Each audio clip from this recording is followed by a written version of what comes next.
Part 44. The Pentium Era, South to North. Author, Mei-Shi Niang. Chapter 431. Zheng Wei and Lu Ligan said, I haven't had a good look at the sea when I went to Hiken. Please take me to see the sea. Lu Ligan rode a motorcycle and took her to Holiday Beach. The empty Holiday Beach was brightly sunny and cold. Hiken was not Sanya. At this time, the temperature was only in the teens or 20s, which was not suitable for swimming in the sea. But it is a very comfortable weather. The two people were lying on the soft white beach. The sun was warm on their bodies, but it was not too hot. They hugged and kissed. When Lu Ligan wanted to go further, Zheng Wei refused. Zheng Wei's attitude is always firm when he refuses something, and his tone is very clear and unquestionable, leaving you no room to bargain or push for anything. The two held hands and walked back and forth on the long beach. Zheng Wei and Lu Ligan said, It's so nice here. I really want to keep walking like this. Then stay, don't leave, Lu Ligan said. Zheng Wei shushed. She looked at Lu Ligan and said seriously, Don't forget that we agreed not to discuss this issue again. Besides, I'm afraid that I will become soft-hearted and everything will become uncontrollable in the end. Lu Ligan was silent. In the evening, they returned home. As soon as they entered the room, Zheng Wei hugged Lu Ligan and opened himself up, allowing Lu Ligan to do what he wanted to do but failed to do on the beach. It was completely dark outside, but Lu Ligan took Zheng Wei to the food stall. When the boss saw them, he approached Lu Ligan and whispered to him, This one is different too. Lu Ligan glared at him. He pretended not to notice and turned to look at Zheng Wei. Zheng Wei smiled at him. He quickly asked the two of them what they wanted to eat. Unlike Lu Yun, Zheng Wei did not show much enthusiasm for food. He just ate the food and drank the wine in a daze. When Lu Ligan asked her if it tasted good, he said and nodded. It can be seen that even the boss is a little disappointed with this. After finishing the meal, Zheng Wei took Lu Ligan's arm, and the two of them walked around the small street.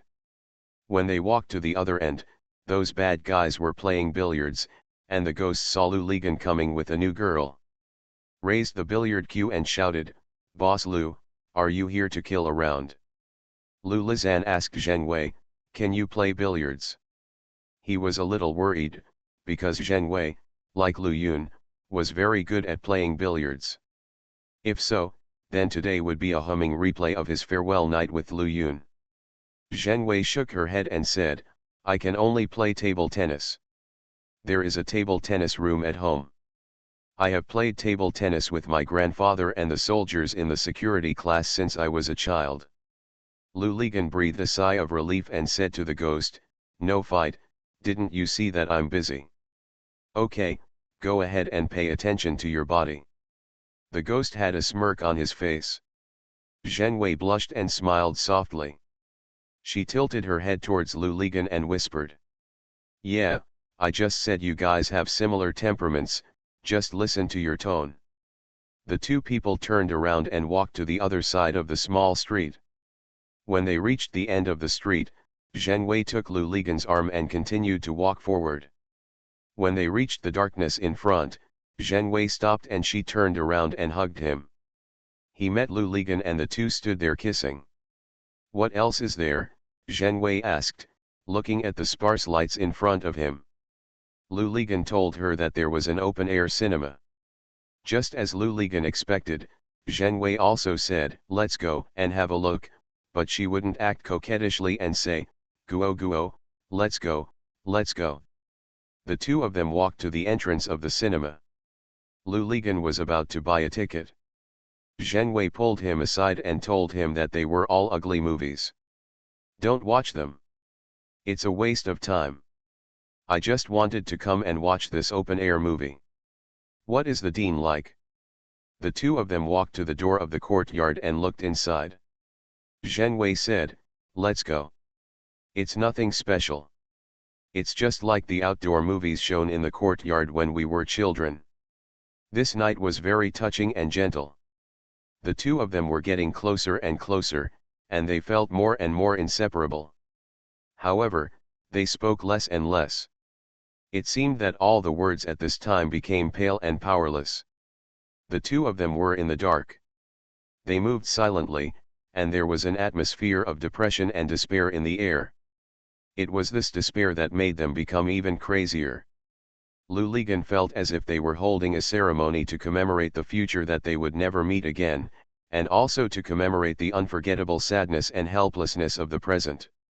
Luligan had a feeling of separation between life and death. The sky was getting brighter little by little. The two people who had been hollowed out were lying there, holding hands. All their energy had been exhausted. Looking at the swaying shadows of coconut trees outside the window, Zhenwei said, "I gotta go." Luligan said Zhenwei lay there, motionless. After a while, Zhenwei said again, "I'm leaving." Luligan still said Zhenwei said, "I want to brush my teeth." Luligan said yes. He got up and got a toothbrush with toothpaste already squeezed on it. He handed a glass of water to Zhenwei, then held a wash basin with both hands underneath and asked Zhenwei to sit on the bed and brush his teeth. After brushing his teeth, Zhenwei said, "I want to wash my face." Luligan said yes. He went out with the wash basin and came back with the water. Zhenwei lay there motionless, looking at him and saying softly, "You help me wash it?" Luligan said yes. He gently wiped Zhenwei's face with a towel. Zhenwei looked at the ceiling above her head. Her eyes were dull, tears rolled down from the corners of her eyes.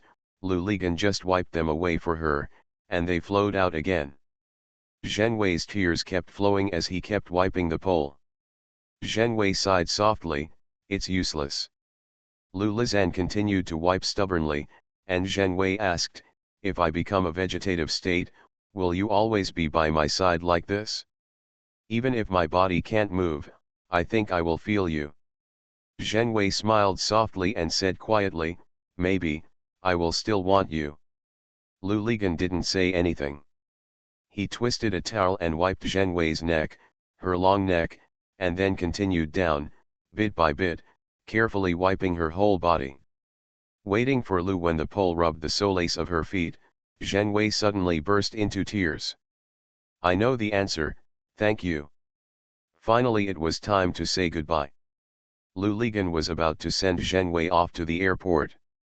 Zhenwei shook his head and said, "I don't want you to send him off. I'm afraid that I won't be able to control myself at the airport and will cry like a mess. It will be ugly. Then I'll take you to a taxi place outside," Luligan said, "only to Binhai Avenue." Zhenwei said, "No, I would cry too." Zhenwei carried her bag and held the down coat in her hands. Luligan followed her and walked to the door. Zhenwei turned around, smiled with Luligan, and pushed him back with his hands. Inside the door, he said to him, "Just keep our breath and don't come out." Zhenwei walked out and closed the door with a click. Luligan stood blankly behind the door. He heard Zhenwei's footsteps getting farther and farther. He opened the door and walked to the corridor outside. He saw Zhenwei just leaving the courtyard gate. Luligan watched her walking towards the side street. Several times, he felt that Zhenwei would stop, turn around and look at himself and this place where they had been loving each other for dozens of hours, but Zhenwei did not. She kept walking like this, without looking back, until she completely disappeared from Luligan's sight. Luligan returned to the room, fell on the bed, and rested his head on the place where Zhenwei had just pillowed. He suddenly felt as if he had become Zhenwei, and his tears kept flowing like that, soaking Zhenwei's already soaked pillow. Wet again. He felt that he was becoming weak and light, and that he was moving away from him. He wanted to catch it, but couldn't catch anything. Even the ceiling above his head and everything around him began to become blurry. When Luligan woke up, he didn't know whether he had just fallen asleep or passed out. He looked at his watch and saw that it was already 10 o'clock. He stared blankly out of the window. Through the gap between the trees, he saw zero fragmented blue sky. Today is another good weather, suitable for birds and airplanes flying around in the sky. At this time, Zheng Wei should be in the sky. She will go to Europe next. Where in Europe, he doesn't know. Anyway, everyone is flying around him. Women who leave will eventually disappear into thin air. Huang Mei flew to Seattle and then disappeared in Seattle. Lu Yun flew to Shanghai and then disappeared in Shanghai. Now Zheng Wei flies to Beijing and disappears in Beijing again. For every woman, Lu Ligan felt that his love for them was real, and their separation and sadness were also real. The punishment was the same. Lu Ligan felt that it was only after she disappeared that he realized that he loved them more. She is now much more interested than before. He said that it was impossible to forget them. Unlike Zheng Wei, life would go on, but it was impossible for these women scattered around the world to disappear from his memory. Don't even think about it, there's no way Lu Ligan remembered Zheng Wei's tone when he said this.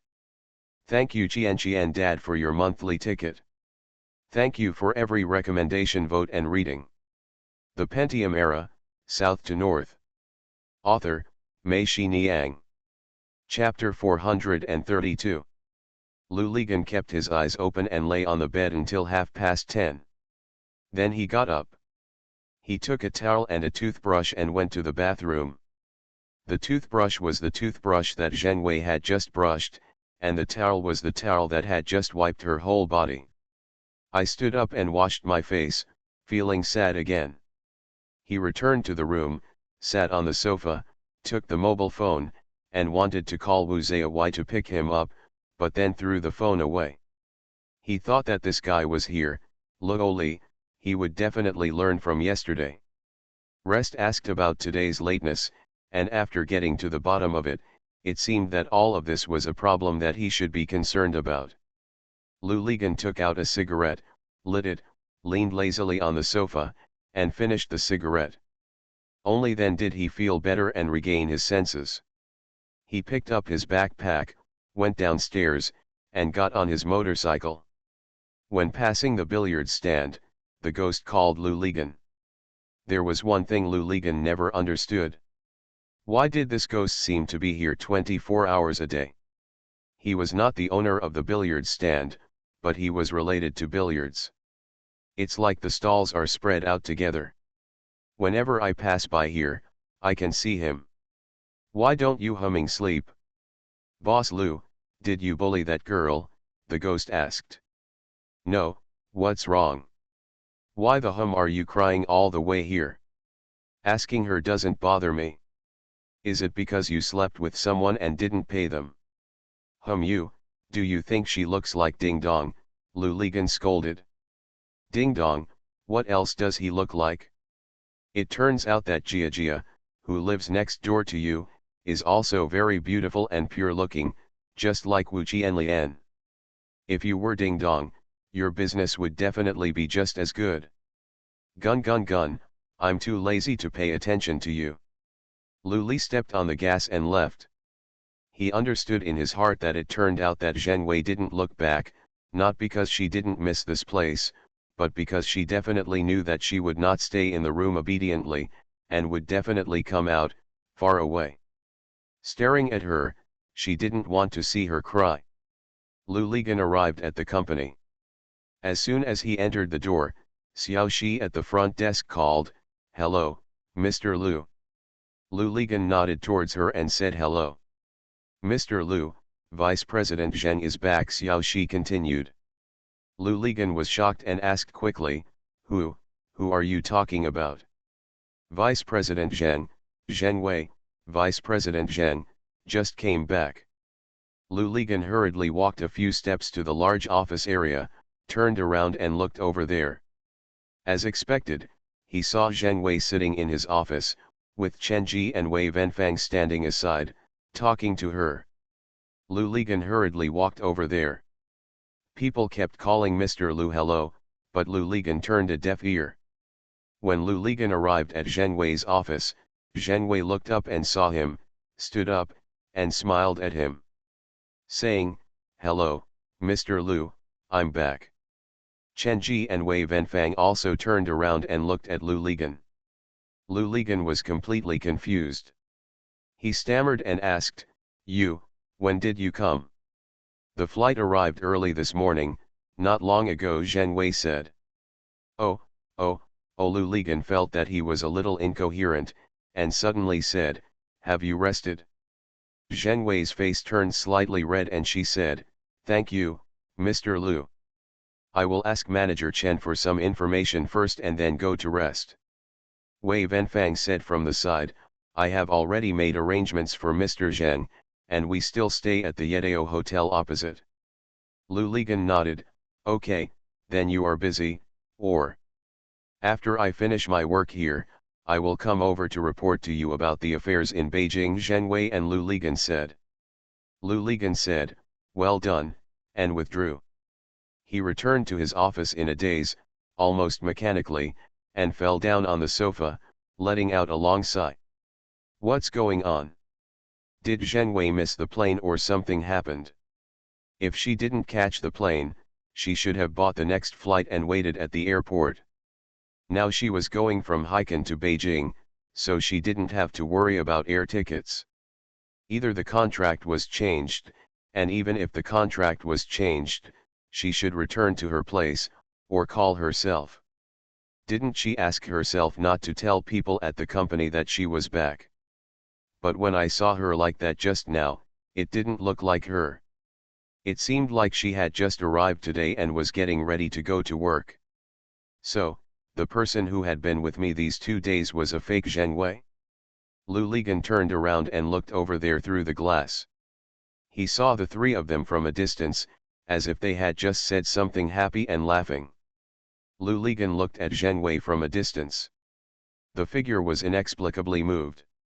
This person who did not disappear from the sky, this person who after leaving, I found that I loved several times more, was indeed back. Lu Ligan felt his eyes were a little moist. He hurried to the bathroom and saw in the mirror that his eyes were indeed red. He saw a bath towel on the sink. Zheng Wei probably didn't have time to use it the day before yesterday. After taking it away, Lu Lepole picked it up and smelled Zheng Wei's breath on it. The person was still there, the breath was still there. Lu Ligan buried his face in the towel. Lu Ligan put down his bath towel, washed his face with water, looked at the mirror in front of the washstand, and saw Mr. Lu gradually coming back in the mirror, and then he walked out. He looked over there. Zheng Wei was sitting, Chen Ji was standing, and Wei Venfang was no longer in Zheng Wei's office. Lu Ligan's eldest brother rang, and he picked up the call. It was Sun Ho. Sun Ho asked him where he was. Lu Ligan said that he had just arrived at the company. Oh, then you saw Zheng Wei. I saw it, Sun Ho. What's going on? What's going on? She went to work. You don't welcome her? Don't you welcome me to bring her back, Sun Ho said with a smile.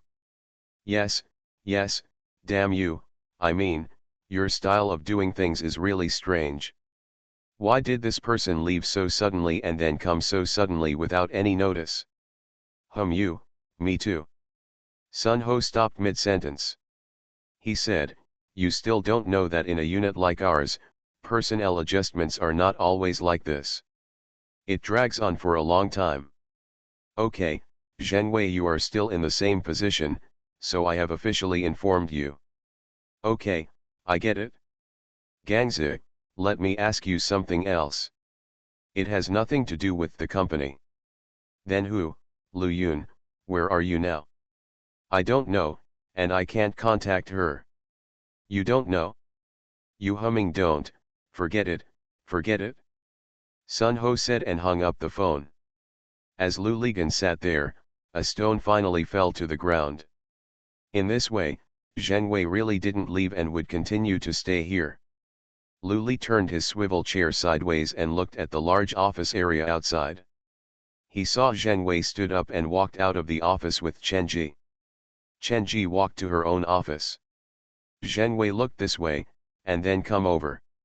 Lu Lizan felt himself suddenly nervous. He cursed himself in his mind, Isn't it because Zhenwei didn't leave? Damn it, are you nervous or excited? Why are you so unable to get on the stage? You are so shameless. Why are you nervous?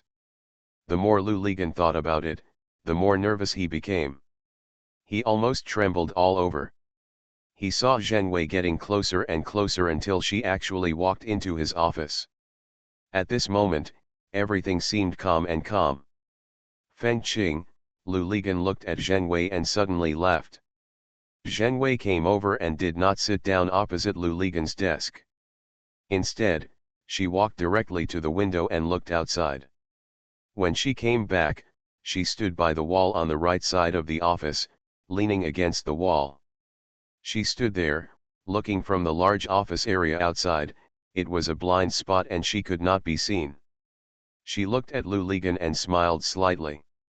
Lu Ligan stood up, walked over, and stood by the window, so that he was very close to Zhenwei and facing the large office area outside. He could clearly see whoever was coming towards here. What's going on? You didn't go to the airport? Lu Ligan asked. I went and came back, Zhenwei said. I don't want to be a deserter. Zhenwei looked at Lu Ligan and continued to smile. Why, did it scare you? No, I'm so happy that I feel overwhelmed. Don't be so slutty, I didn't come back for you. Then who are you for? For myself, I don't want to be like Huang Jianren. I stood in line to check in. Suddenly I thought, where am I flying to and my own destiny? Do I have to be at the mercy of others? If I don't even care about myself and, to cherish myself, who else can I count on? Zhenwei pursed his lips, looked at Lu Ligan and said, when it was almost my turn, I left the team and came back. Where are Sun Ho and the others? I informed him that I have arrived in Haikan and continue to work. It's great, Lu Ligan said, it's great to have you back. I need to make an agreement with you. You say. First, I came back to work. I hope I can be independent and not rely on anyone, including you. Good. Second, we are both adults, and I am still married. For now, I don't want to make a big fuss, so I hope to control the relationship between us. We are working relationships first, colleagues, and more. I am a superior and a subordinate, and I hope you can respect me. Okay, I understand. Third, I hope you don't regard my staying as a restriction on you. You have your own life, especially in terms of relationships. You have no commitment to me, and I have no commitment to you, at least not now. I want to ask you an adult question, Lu Lizan interrupted her. You say. What if I can't control myself and want you? Zhenwei blushed. She stared at Lu Ligan and sighed, I think I want you too. If you don't object, then let nature take its course. Lu Ligan laughed and let it take its course. The three-part agreement was nothing like nonsense. Women, when it comes to emotional problems, they like to complicate simple things. You are listening to Novels at Bless Up channel. Wish you happiness and luck. Please subscribe to receive new novels. How do you feel about this novel? Please like and leave a comment. The Pentium Era, South to North. Author, Mei Xiniang. Chapter 433. After Zhang Chen came out of Manager Song's place, he went to the construction site. Daniel and the others were waiting for him. After Zhang Chen saw it at the construction site yesterday, he knew that it would take about 9 days to complete the entire reinforcement project. Zhang Chen took a pen and paper and wrote down the daily project progress and quantity, construction quality requirements, cement, concrete, and material requirements, and matters that need to be paid attention to during construction. He told Daniel that you should carry out this construction every day. On the premise of ensuring quality, if you can complete it ahead of schedule, then the time is yours, you can rest, the bonus will remain as usual, and the salary will be calculated based on 9 days. The construction site here is not a contract work, but a form of part-time work with daily wages, plus bonuses. When Zhang Chen said this, Daniel and the others were very happy, saying that this is the most enjoyable way to work, and it should have been like this a long time ago. Zhang Chen smiled and said, "You are happy and I am happy too. Being chased by you every day for work is not a human life. But remember, your quality must be guaranteed. I will come to check every day. If you are caught by me, then don't worry, rework it immediately. The time lost in reworking is your own. If you cause material loss, your bonus will be deducted according to regulations." "That's no problem," Manager Zhang Daniel promised.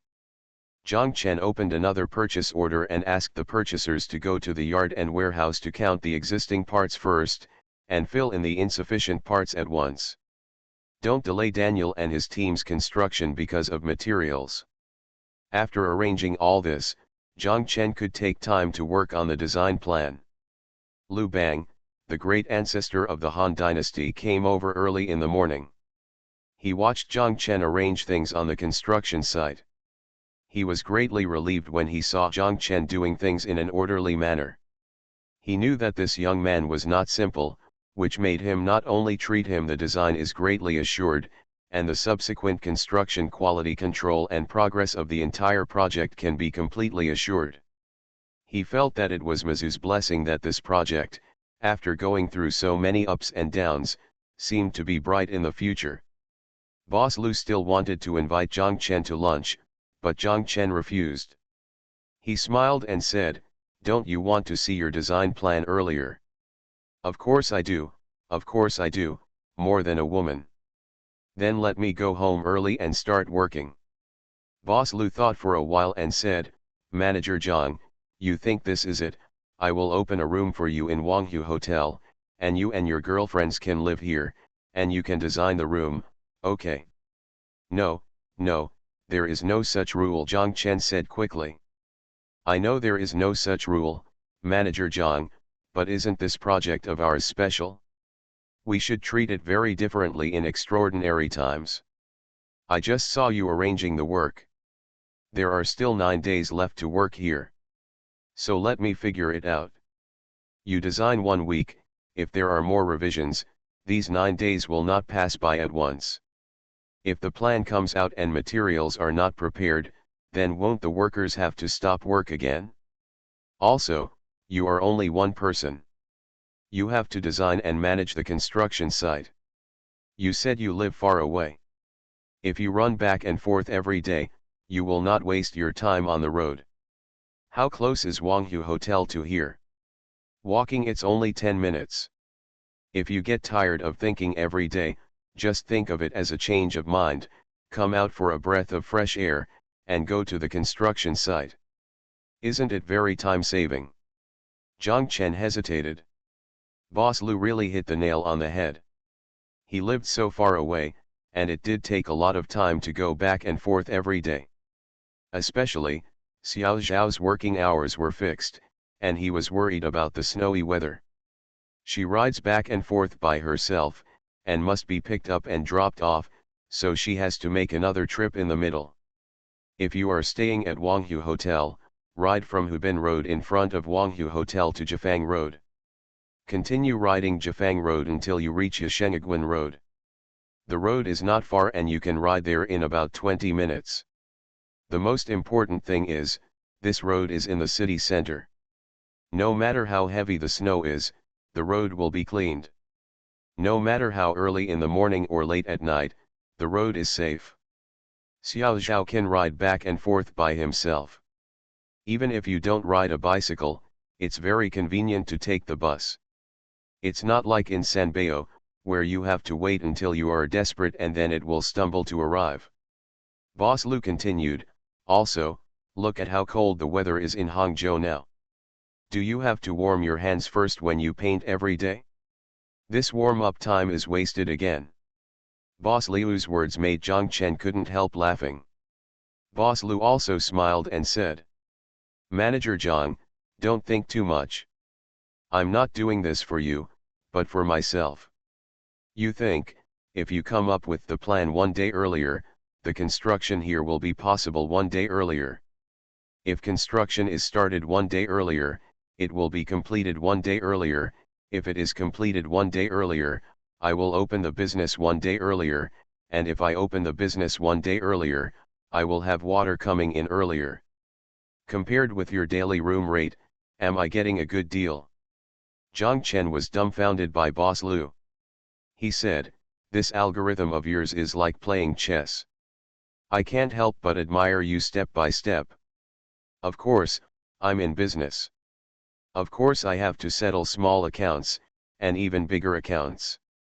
Otherwise, the business won't be big." Boss Lu continued, "Also, don't worry, Manager Zhang, I understand the nature of your designer's work. I will never say that you live nearby, so I will disturb you every day and invisibly increase the pressure on you. I promise, I won't call you or show up in front of you until your plan comes out." "Well, Manager Zhang, look, I live in the north building now, and I will arrange a room in the south building for you, so that you won't run into me, the annoying party, even when you go up and down the elevator, okay?" Zhang Chen was persuaded by Boss Lu, and he said, "Okay, thank you Boss Lu. If I don't agree again, it will be a bit disrespectful. Okay, let's make a decision then. I'll make arrangements right away. You come over in the afternoon, go directly to the front desk, state your name, and they will give you a key tag. Also, if you eat in the restaurant or order a meal in the guest room, it will be recorded on the room account." Boss Lu said and took his younger brother away. Zhang Chen walked around the construction site to see that everything was normal, then said hello to Daniu. After coming out, he also rode his bicycle home. He wanted to take home painting tools and Xiao Zhao. Xiao Zhao said today it's better to work the night shift, come here in the afternoon, and then go over from Wanghu Hotel in the evening. Zhang Chen rode his bike back home, entered the room, and saw Xiao Zhao sitting on the bed, knitting a sweater for him. Seeing Zhang Chen come back, Xiao Zhao was surprised. "My dear, why are you back now?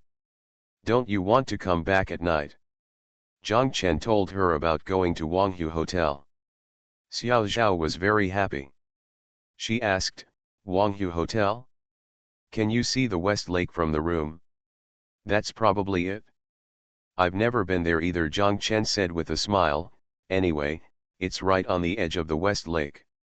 You can't see it from the room. You can see it just by walking across the road." "That's great," Xiao Zhao shouted. Xiao Zhao had already had lunch alone. She got out of bed and cooked noodles for Zhang Chen. Zhang Chen packed away the painting folders, paper, pens, and paints.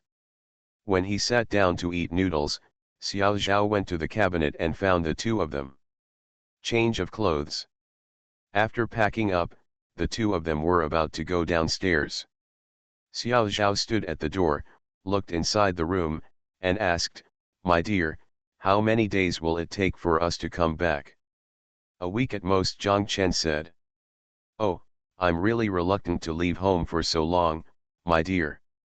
Zhang Chen burst out laughing and said to Xiao Zhao, "My home is here, and it won't melt like snow.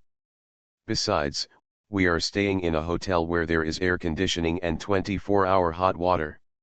What are you thinking about? You can take a shower anytime." "But I still like our own home," Xiao Zhao pouted and whispered. The two of them rode to Wanghu Hotel. Zhang Chen walked to the front desk and said his name.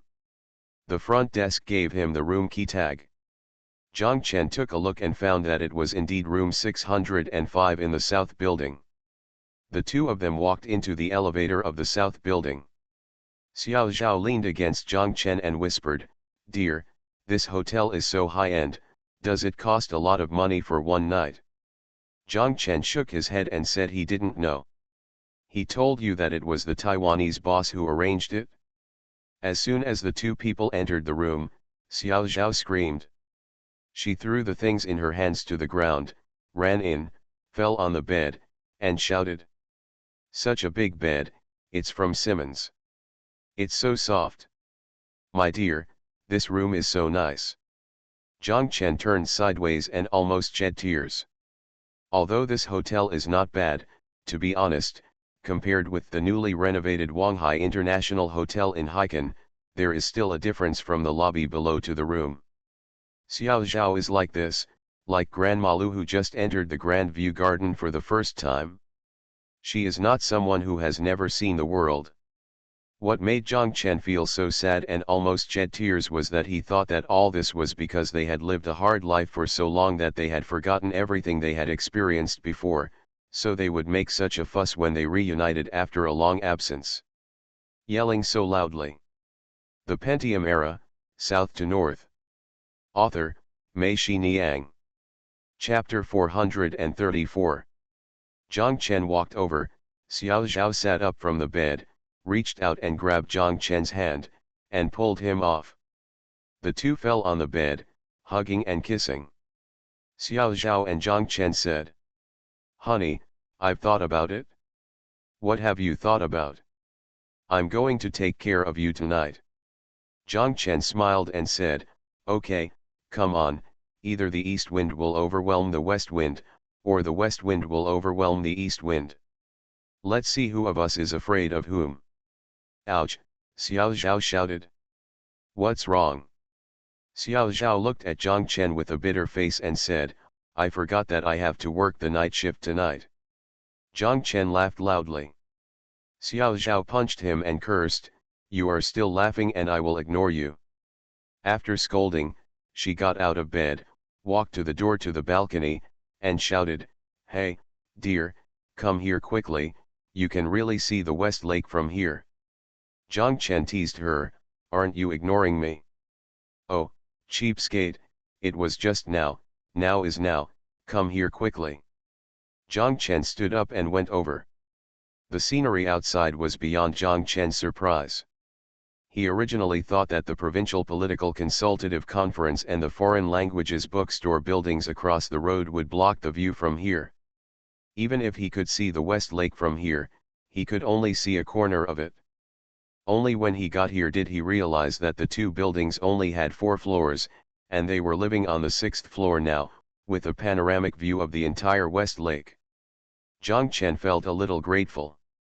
He felt that Boss Lu had arranged this intentionally. Although it was very cold outside, the two of them walked to the balcony and stood there hugging each other. Zhang Chen pointed to the Baoku Tower not far on the right and told Xiao Zhao that the project he wanted to design now was there. Inside the gem mountain below the tower. Xiao Zhao nodded and said, "My dear, this Taiwanese boss is so kind to us, so just help him design.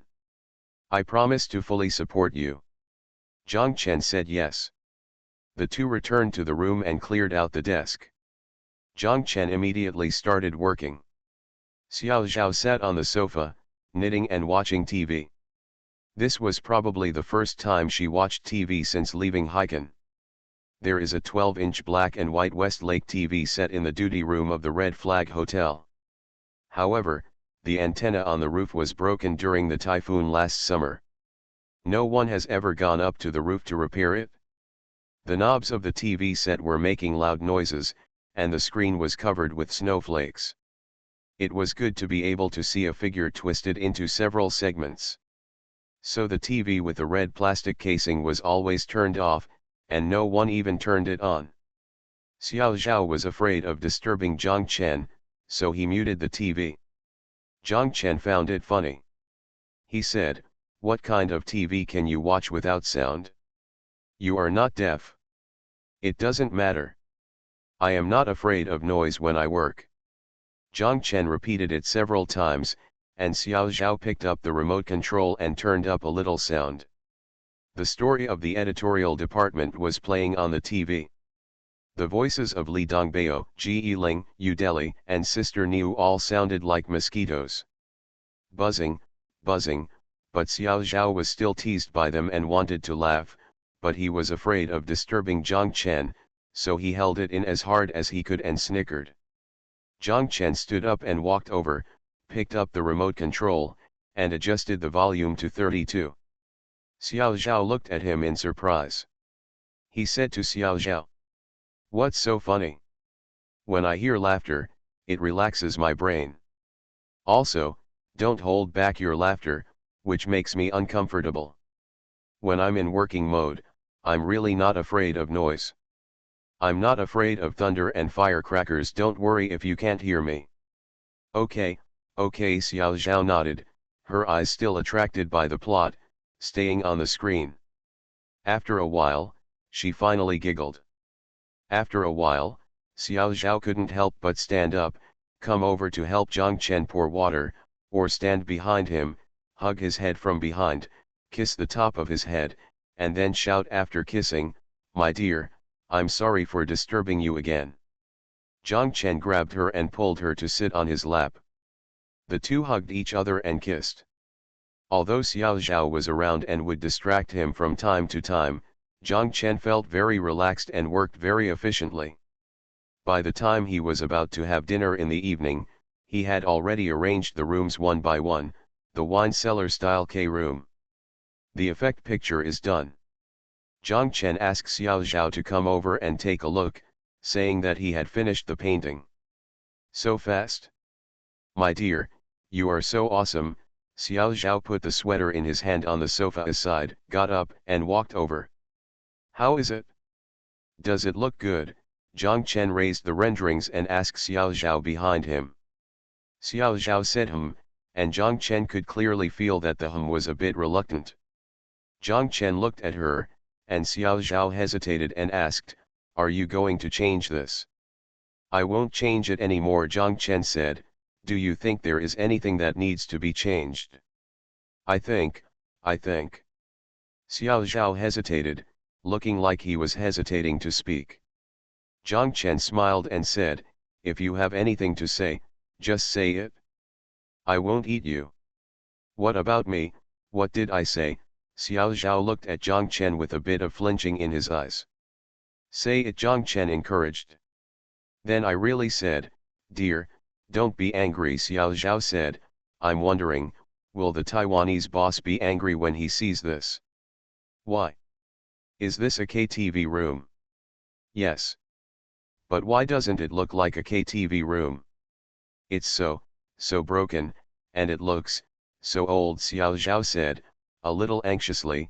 "This KTV room, dear, why do I feel nothing at all, Western style?" Zhang Chen smiled slightly. "Yes, not foreign at all. You're still smiling if you're not being cool. But in the eyes of the Taiwanese boss, it is the most foreign style. You said it doesn't look like a KTV room at all, right?" Xiao Zhao nodded. "But this Taiwanese boss just wants a KTV that is different from all other KTVs. Don't worry, he will definitely like it." Xiao Zhao still shook her head. She didn't believe that someone would really spend so much money to build such a KTV that was not fashionable at all. Zhang Chen remembered that he took out the renderings of chicken feather from his bag and showed it to Xiao Zhao. Xiao Zhao turned it over in his hand and clicked her tongue. She said, "Dear, this is good, this is so foreign. Look at this crystal chandelier and the floor in this corridor. Wow, they are all made of glass. There are colorful lights under the glass. My dear, this is so fashionable." Zhang Chen smiled and said, "This is the original design. The Taiwanese boss said that he didn't like anything, so he asked me to redesign it." "Is it designed like this?" Xiao Zhao asked, pointing to Zhang Chen's renderings, and Zhang Chen nodded. "Why," Xiao Zhao shouted, "this Taiwanese boss, he likes such shabby things." "Yes. Then if that's the case, why bother decorating? Isn't decorating just about making everything look like new?" Zhang Chen laughed and said, "Renovation is not about making everything look like new. In that case, there would be no need for a designer, just two painters." Xiao Zhao was really anxious, and she argued, "But if this is the case, why spend money on decoration? If it is going to be dilapidated, then don't decorate it. It is not inherently dilapidated and old." "You're right. It was originally old and worn out, so it had to be renovated. The old and worn out decoration is not really old and worn out, it's made old and worn out." What's the difference? Xiao Zhao was puzzled. There is a big difference. The key to making things old and dilapidated is to do them. To do them is to be selective and purposeful.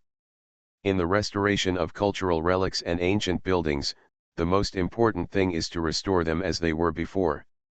That is to say, after repairs, it is best to keep it exactly the same as before, with no trace of newness visible. The purpose of repair is to protect it, and to keep it old is to maintain the mark of time and the traces of time on it. Zhang Chen saw the Baoku pagoda outside the window as he spoke. He said to Xiao Zhao, "Look at that Baoku pagoda. Is it very old?" Xiao Zhao nodded. Zhang Chen said, "Although it has a history of more than 1,000 years, in fact, the tower we see now was built in 1933. Why does it look much older? Every time it is built according to the construction standards. The principle is to keep things old, otherwise there would be no need to build one. Wouldn't it be stronger to just build one with reinforced concrete?" "I understand a little bit, my dear, but what does this have to do with you?" "The same goes for me.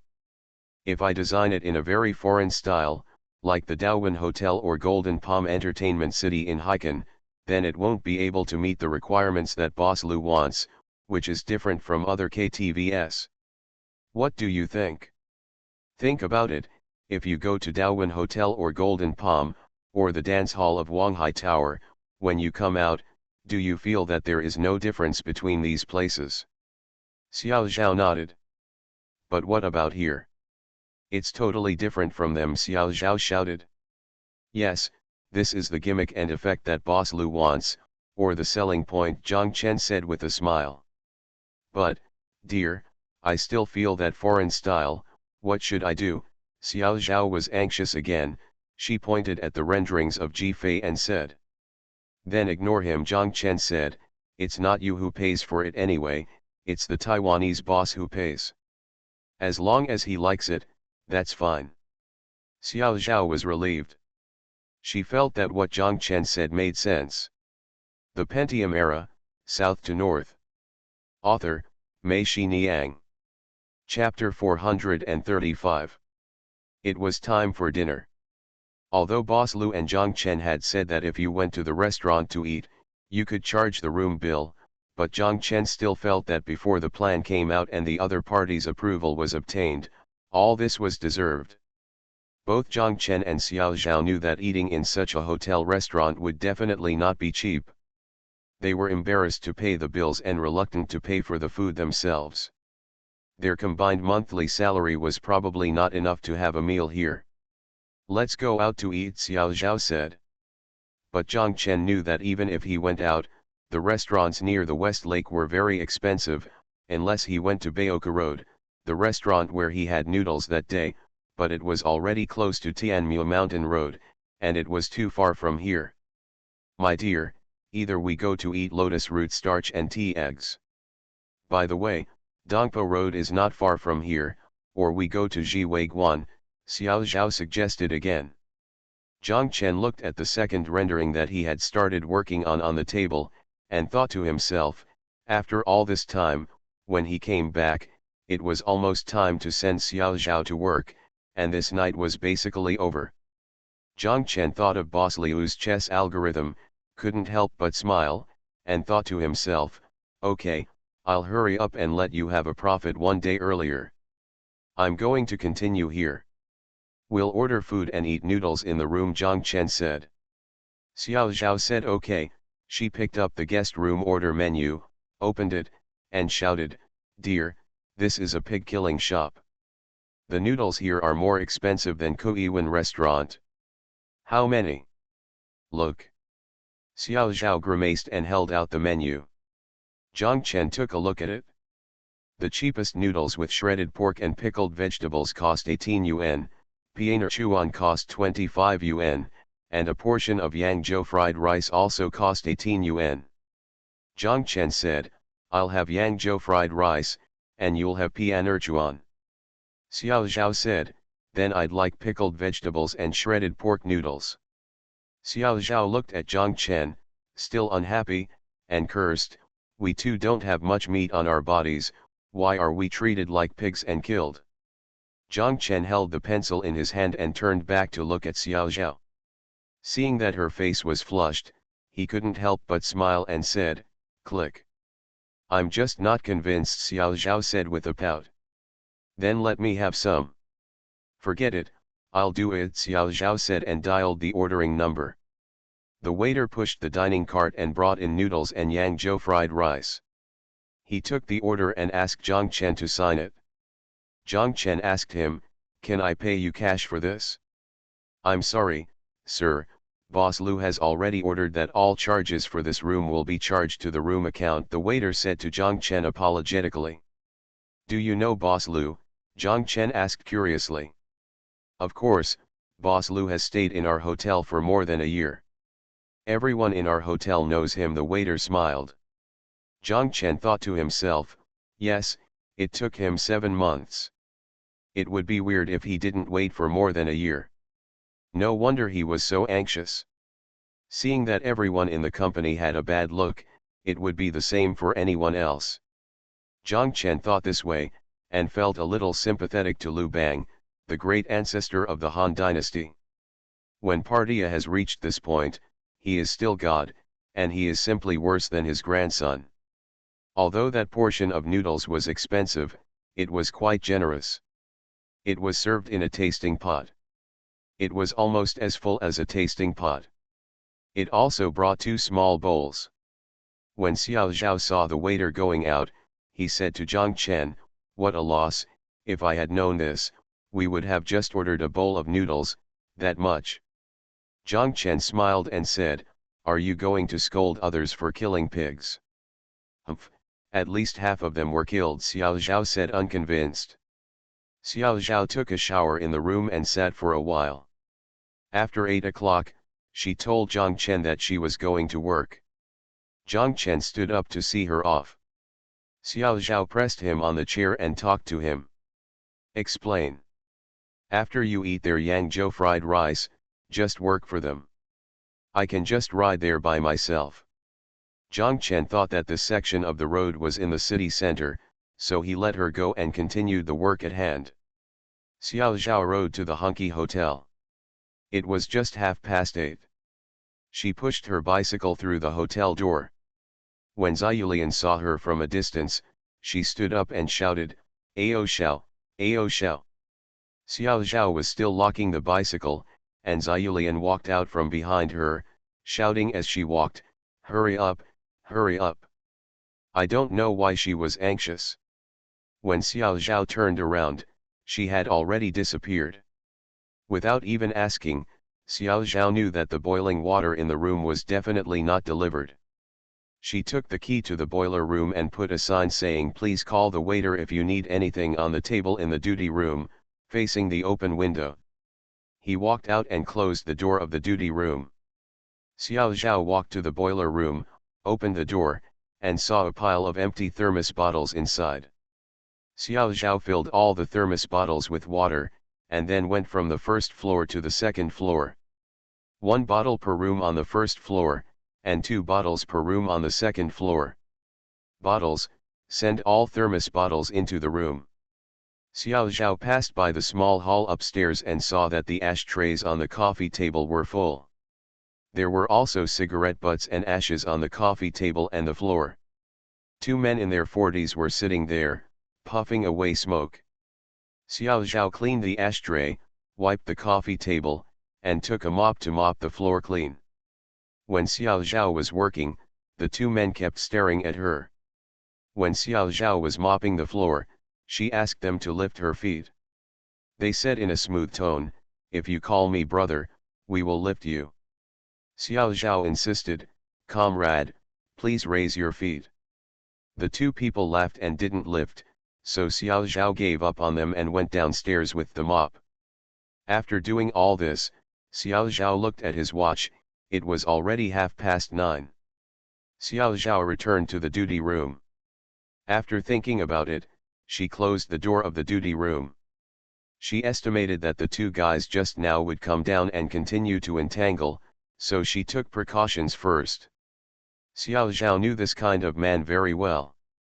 Well, when they have no money, they are blind drifters, when they have money, they are hooligans, and when they have a lot of money, they are just beasts.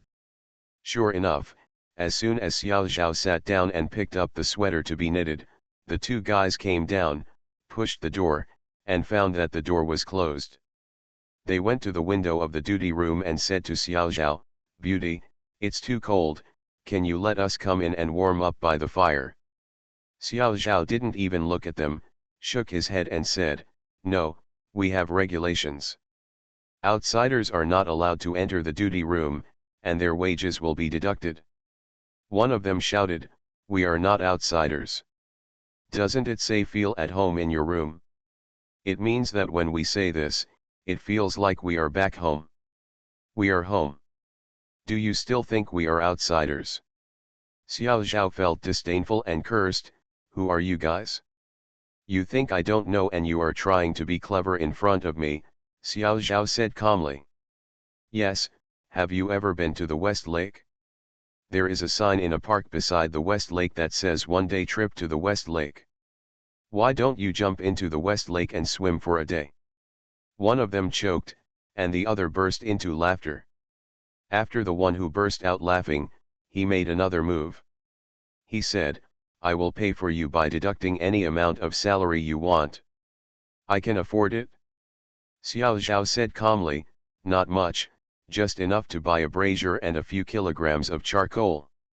"If you have this money, why don't you buy the brazier and steal charcoal yourself and go back to the room to warm up the fire?" The two people hit a soft nail but still didn't give up. One of them asked, "Beauty, who are you knitting a sweater for?" "My husband." "What, doesn't your wife knit sweaters for you?" After Xiao Zhao finished speaking, he ignored them and kept his head down as he knitted a sweater. The two guys still refused to leave, so they stood outside the window chatting. One was talking about what he was going to do when he arrived in Hangzhou this time, and who he was going to meet. He was doing big things and meeting big people, and the other was talking about it. Talking about how much money he made from his several businesses last year. The amount of money was scary. The two of them looked like they were chatting with each other, but in fact they were talking to Xiao Zhao. Each of them knew the other's intentions, but they didn't point it out. Instead, they supported each other and complimented each other.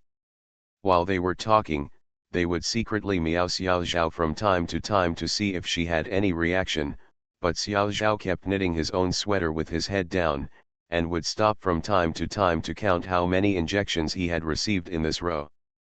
"There are words in it." The two of them looked at her with envy. "This little girl is so beautiful, and her moving lips are so cute. How great would it be if she could kiss her?" The two of them were itching in their hearts, but they were getting more and more disappointed. They kept talking, and the more they talked, the more irrelevant they were. Unfortunately, Xiao Zhao always regarded them as nothing. Tuk tuk tuk, someone knocked on the door. Xiao Zhao didn't even raise his head, and said angrily, "I told you, we have rules, outsiders are not allowed in." "It's me." Zhang Chen's voice came from outside the door. Xiao Zhao said "Oh" in surprise, put down the sweater in his hand, jumped up and opened the door for Zhang Chen. Zhang Chen looked at the direction in which the two guys disappeared and asked, "Who are these two?" "The two people staying in the hotel are boring ghosts," Xiao Zhao said disdainfully. Xiao Zhao reached out to touch Zhang Chen's face. Zhang Chen's face was cold. Xiao Zhao asked, "Is it cold?" "Cold. Hurry up and sit down and warm yourself by the fire." Zhang Chen held the lunch box he brought to Wanghu Hotel from home, which contained unfinished noodles from dinner. Zhang Chen turned off the fire in the brazier, placed the tongs on the brazier, and placed the lunch box on the tongs. Xiao Zhao rubbed his hands and smiled, "Great, I was just thinking about the unfinished noodles and felt sorry for them." "Then you don't feel sorry for me," Zhang Chen said with a smile. I feel bad." Xiao Zhao looked outside, leaned over, and kissed Zhang Chen quickly. "By the way, dear, why are you here?" Come to stay with you. Are you stupid? You want to come here without sleeping in such a high-end room? When I first arrived here, I felt like the old society. Zhang Chen laughed. Speak as if you have experienced the old society. In books and movies, isn't there an evil old society everywhere? Okay, I already wanted to sleep, but I found that although the room was high-end, it was missing one thing. Zhang Chen said. What's missing? You. You, you, why are you as glib as those ghosts? I'm telling the truth. I think I'm used to it. If I don't hold you now, I won't be able to sleep. Xiao Zhao's face turned red, he chuckled, and said in a cheerful tone, okay, you skinny follower, I'll just let you stay here all night. You are listening to novels at Bless Up channel. Wish you happiness and luck. Please subscribe to receive new novels. How do you feel about this novel? Please like and leave a comment. The Pentium Era, South to North. Author, Mei Xiniang. Chapter 436. At 6:40 in the morning, Sister Gihua came to take over. Zhang Chen and Xiao Zhao went to the noodle shop to eat noodles and packed 2 bowls of noodles in lunch boxes so that they didn't have to order at noon. The 2 of them returned to Wanghu Hotel. It was only 7:30 and they decided to take a nap. They spent the whole night crowded on the single bed in the duty room. The corridor outside was full of people sleeping. The 2 of them did not dare to move. Feeling very depressed, Xiao Zhao finally took care of Zhang Chen when he got here. Xiao Zhao was tired, but Zhang Chen was no longer sleepy. He asked Xiao Zhao to continue sleeping while he got up to work. Xiao Zhao slept deeply this time. When he woke up, it was already 11 o'clock. Looking to the side, Zhang Chen fell asleep at some point and slept soundly. Xiao Zhao kissed him and got up quietly. She walked to the table and took a look. Zhang Chen had completed another rendering. It was of the corridor, dark, like a place where a horror movie was filmed. Xiao Zhao couldn't help but frown. Although Zhang Chen told her that the Taiwanese boss liked this style, Xiao Zhao was still worried and felt that it was not high-end or fashionable at all. Will the Taiwanese boss really like it? Xiao Zhao looked at the sleeping Zhang Chen and sighed softly. Xiao Zhao walked into the bathroom, took a shower, dried herself, and then returned to the room in her nightgown. She took the lunch box on the table and prepared to ask Zhang Chen to get up for lunch, but she was worried. This was not the place. There was no brazier in the duty room of the unit, and the noodles in the lunch box were already cold. Why didn't they think of this when they packed them in the morning? Xiao Zhao walked around the room and came up with an idea. She plugged the sink in the bathroom, put in hot water, and then put the lunch box into the hot water. After 5 or 6 minutes, Xiao Zhao went back and took a look. She was disappointed. She saw that the noodles in the lunch box were only surrounded by a layer of oil and were still cold. What should she do? Xiao Zhao tested the water in the sink with her hands and found that it was no longer hot. She drained the water, added hot water again, and put the lunch box back. She glanced at the edge of the sink, and her eyes lit up. She saw the hair dryer installed on the wall. She thought, use hot water to scald the bottom and blow the hot air from the hair dryer. Wouldn't it be possible to heat the noodles? She quickly picked up the hair dryer and just blew it twice when she heard the doorbell ring. Xiao Zhao lowered her head and looked at her nightgown. It was all tightly wrapped. Then she walked out of the bathroom and opened the door. There was a waiter standing at the door, pushing a dining cart. When he saw Xiao Zhao, he said to her, "Miss, food delivery service." Xiao Zhao was surprised. She said, "We didn't order any food." "Oh, Boss Lu ordered it for you. He said that just eating noodles and egg fried rice is not nutritious enough. Boss Lu really has a lot to take care of, but if he is willing to spend money to take care of it, you can't do anything about it, right? Miss." The waiter called again and looked at Xiao Zhao with questioning eyes. Xiao Zhao came to his senses and quickly opened the door completely and stepped aside. The waiter pushed the dining cart to the side of the coffee table and parked it. Xiao Zhao looked at Zhang Chen on the bed and asked, "Can I sign the order for him?" "No need, this will be signed by Boss Lu. I wish you a pleasant meal." "Okay, thank you." The door closed behind the waiter, and Xiao Zhao opened the lids on each plate. On the dining cart, there was a portion of squirrel mandarin fish, a portion of longjing shrimp, a portion of sweet and sour pork loin, a portion of boiled kale, and a hot pot of Westlake water shield. Soup and a pot of rice. Xiao Zhao lay down next to Zhang Chen's ear and shouted, "Honey, get up and eat." Zhang Chen opened his eyes and smelled the aroma of the food. He sniffed, sat up and looked around. When he saw the food on the dining cart, he asked Xiao Zhao, "What did you order?" "How dare I?" Xiao Zhao said, "Boss Lu ordered it and asked for it to be delivered. Let me tell you, he even knew that we only ate noodles and egg fried rice last night." Zhang Chen smiled bitterly and shook his head. He thought that Boss Lu, who said he didn't care about him, was actually keeping an eye on him in all directions. He just wanted to make himself comfortable, concentrate on peace of mind, and come up with the plan as soon as possible.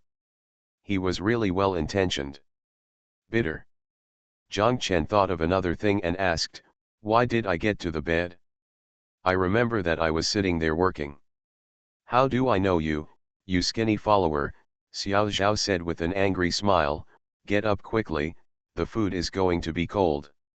They stayed in the hotel for 5 days. Every meal was served to them by a waiter. There was also a midnight snack at 10 o'clock in the evening. Boss Lu ordered it for them. Boss Lu must have known about it.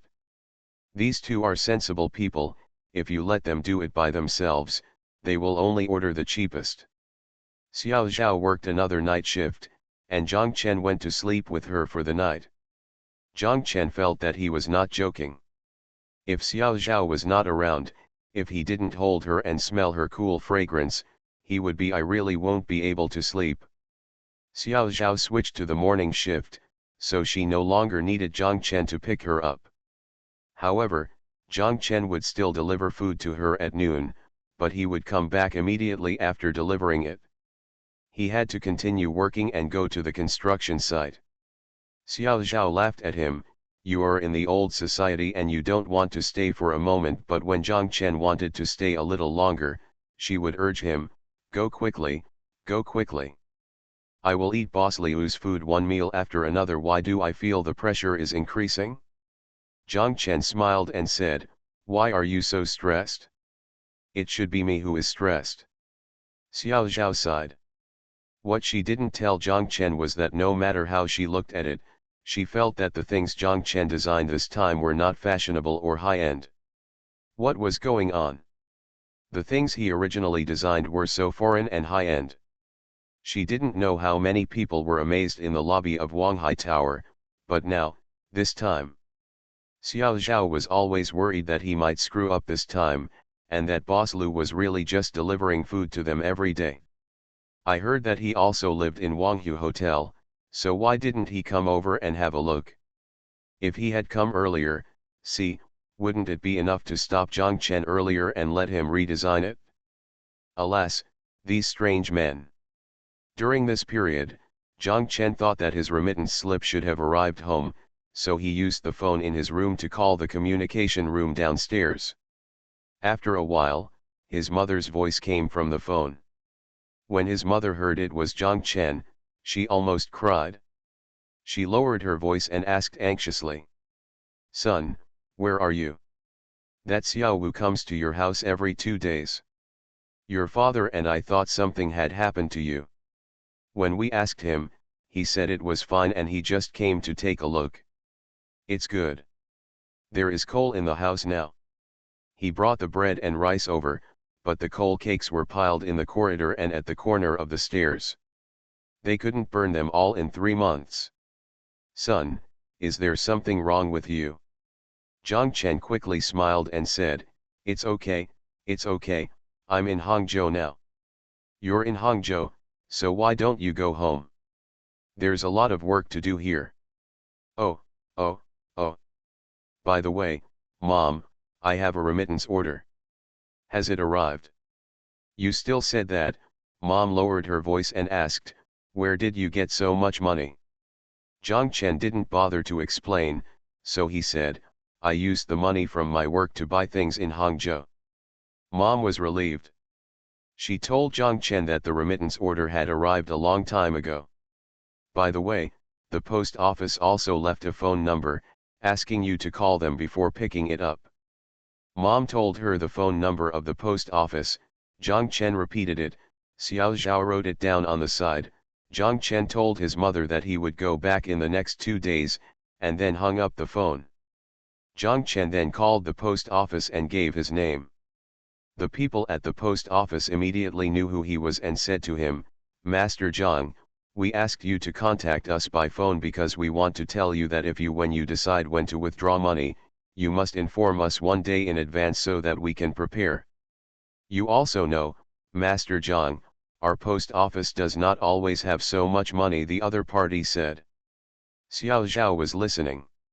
She took the microphone and asked, Master, I want to ask, if we don't take it, we can open a postal savings account with you and transfer the money to the account.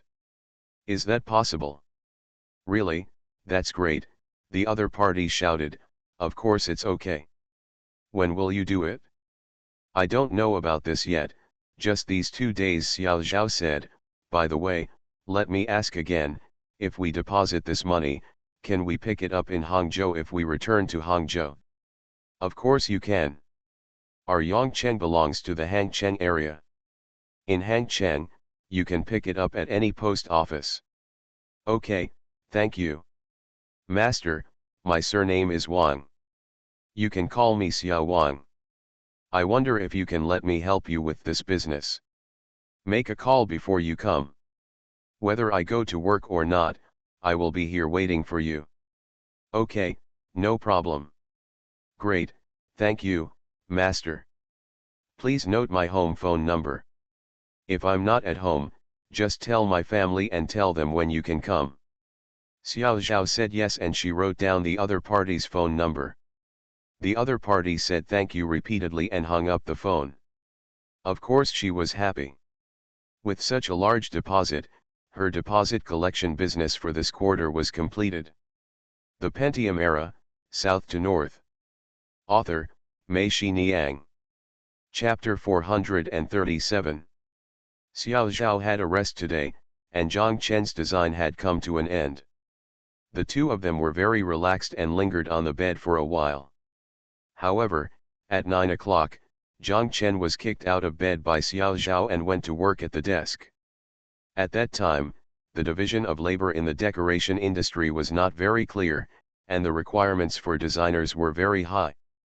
Basically, you were required to know everything from design to construction. Designers not only had to design plans, but also had to be able to make budgets and construction drawings. Although the drawings are also very simple and not standardized at all, but at least let the construction team look at the drawings and communicate with you to carry out the construction. What Zhang Chen has to do today is to make a general drawing of the entire decoration plan based on the general layout of the air raid shelter. Xiao Zhao was lying there. She took Zhang Chen's pillow next to her and put it on the back of her head so that she could raise her body and almost lie there. The central air conditioner in the room was very heated, and her upper body was almost naked outside the quilt and didn't feel cold. She looked at Zhang Chen's back, feeling a sense of sweetness and peace in her heart. Why did she like this man so much? It would be great if she could stay together like this day by day, for the rest of her life. Xiao Zhao felt that she would not be willing to replace him with everything in the world. For him, no matter how much suffering and fatigue she endured, it would be worth it, as long as the two of them could be together. Xiao Zhao knew in his heart that Zhang Chen must have the same feeling for her. Xiao Zhao could feel his attachment to her, and he was not the same. He had walked so many roads, suffered so much, and walk so hard. As he walked, at the end, it turned out that Zhang Chen was waiting for him here. Xiao Zhao felt that no matter how long he walked, it was worth it. In the KTV box of Daowen Hotel, when she was pinned down on the sofa by that bastard Hong Ganglu and beaten violently, she saw Zhang Chen alone. There were so many of them, but Zhang Chen didn't seem to be angry at all. When people, like a furious lion, rush towards them desperately, Xiao Zhao feels happy in his heart. This is a person who would even risk his life for you. Isn't it worth your life to love him? What Zhang Chen was holding that day was just a utility knife. If he had been holding an axe, he would have hacked them all to death. If he had been holding a submachine gun, he would have beaten them all to death. Xiao Zhao had no doubt about this. Point, he is a person who can do anything for himself. Xiao Zhao bowed, she wanted to crawl over and cling to his shoulders like a cat, clinging to him so tightly that he couldn't shake him off. Xiao Zhao smiled softly, but retracted his body into the quilt. It's better not to disturb him. Xiao Zhao sighed softly. She is not worried that they will leave this high-end place after today. To be honest, she really misses their own home. After not going back for so many days, is there dust everywhere? She is not worried about meeting Zhang Chen's parents soon. They are Zhang Chen's parents. She will definitely love them as much as she loves her own parents. Zhang Chen has already agreed with her that if the plan is passed today and does not need to be revised, they will take 2 days off and go back to Yongcheng tomorrow. Xiao Zhao and Sister Gihua also said hello, and Sister Gihua also scolded her for being heartless. Yes, I should have gone back a long time ago. Yongcheng is so far away from Hangzhou, so I won't go back to see my parents-in-law in the first month of the year. Xiao Zhao could only laugh. She knew that Zhang Chen wanted to save face, and he would not be willing to go home if he didn't show off. This time, there was really no way to go back to withdraw money. Xiao Zhao just let him do whatever he wanted. It's great, it's nice to have a man who cares about face. Xiao Zhao looked at Zhang Chen's back and sighed again. What she is worried about is what the Taiwanese boss will do when Zhang Chen hands these things to the Taiwanese boss in the afternoon. Xiao Zhao has concluded that he will definitely be angry if he is angry. If you are not satisfied, then we will redesign it for you. We don't want to live in your room or eat your food. We will go back to our own home and redesign it to your satisfaction. Xiao Zhao knows that Zhang Chen can design very high-end and stylish things. She has seen it before, so of course she has confidence. We will sincerely help you to make it to your satisfaction. Is that enough? You are just not allowed to scold others. If you dare to scold Zhang Chen, you're welcome, I will scold you back. Xiao Zhao has seen too many bosses who like to boss people around. Xiao Zhao looks down on this kind of people. People who like to boss around people, especially their own subordinates, and have an air of arrogance. When they see officials who are older than him, they will look down upon them. Or a boss who is bigger than him will definitely nod and bow down, which is disgusting. Xiao Zhao doesn't know if this Taiwanese boss is like this. If you are like this, then we would rather not work and ignore you. Xiao Zhao looked at the time. It was almost 11 o'clock. She should get up, take a shower and get dressed. Between 11:40 and 12 o'clock, the waiter would come to deliver the food on time. Xiao Zhao wanted to get up and look at Zhang Chen, but she couldn't bear to do so. She couldn't help but crawled from the head to the end of the bed, quietly got out of bed, walked quietly behind Zhang Chen, pressed her body close to Zhang Chen's body, and hugged him. His head slid over his neck, and Zhang Chen turned his head just in time, and the two of them kissed. Zhang Chen stretched his hands back, hugged Xiao Zhao's waist, moved her to the front, and sat on his lap. Zhang Chen buried his head in her neck, nose twitching, smelling her coolness. The fragrance, and then kissed her fair neck. Zhang Chen thought of something and shouted, "Don't move, I will draw you a necklace." Xiao Zhao shouted, okay, okay. Zhang Chen picked up the pen on the table and first drew a pendant inlaid with diamonds. The cold tip of the pen touched the skin, itching. Xiao Zhao almost laughed, but she held it back. After finishing the pendant, he moved on to the chain, and when it came time to draw the buckle on the back, Zhang Chen asked Xiao Zhao to turn around. Xiao Zhao turned around and saw the well-made pendant hanging on his chest in the mirror in front of the desk. Necklace. The black ink seemed to penetrate into her white skin, it was so beautiful. After Zhang Chen finished drawing the necklace, Xiao Zhao stretched out his left hand and said to him, "Dear, I also want a watch." Zhang Chen smiled and said, "Okay." He used a pen again to draw a watch on Xiao Zhao's left wrist. He first drew the dial, then the strap, and then went back to draw the surface. He looked at his watch on the table and drew 11 o'clock. After 1 o'clock, the hour hand drew the minute hand at 23 minutes, and he muttered, "It's 11:23 now, how many seconds will it take to draw?" "Oh," Xiao Zhao exclaimed, slid away from Zhang Chen's body, and ran towards the bathroom. Zhang Chen shouted, "Second hand, there is still a second hand left." "The waiter is coming," Xiao Zhao said without looking back. Xiao Zhao closed the bathroom door, stood in front of the mirror, raised her left hand to her chest, looked at her necklace and watch, and smiled. After a while, the bathroom door opened. Zhang Chen turned around and saw Xiao Zhao coming out with wet hair, wearing a nightgown and crying. Zhang Chen asked in surprise, "What's wrong with you?" Xiao Zhao raised his chin, then raised his left hand, and said to Zhang Chen, "No more, dear, what should I do? My necklace and watch are gone." Zhang Chen smiled and said, "It probably fell into the sewer." Xiao Zhao nodded and said, "Yeah." She came over and sat down on Zhang Chen's lap again. Zhang Chen told her, "Don't worry, when I get rich in the future, I will definitely buy you the most beautiful necklace and watch in the world." Xiao Zhao shook her head, she said, "I don't want it, I still like your painting." "Then I'll draw it for you again." Zhang Chen picked up the pen as he spoke. Xiao Zhao quickly covered his neck with his hands and said with a smile, "Fool, if you go out like this, you will be seen." Zhang Chen thought for a moment and said, "I have a way." "Stretch out your left hand." Xiao Zhao hesitated and refused to give his hand to Zhang Chen. Zhang Chen said, "We don't draw necklaces, we draw watches."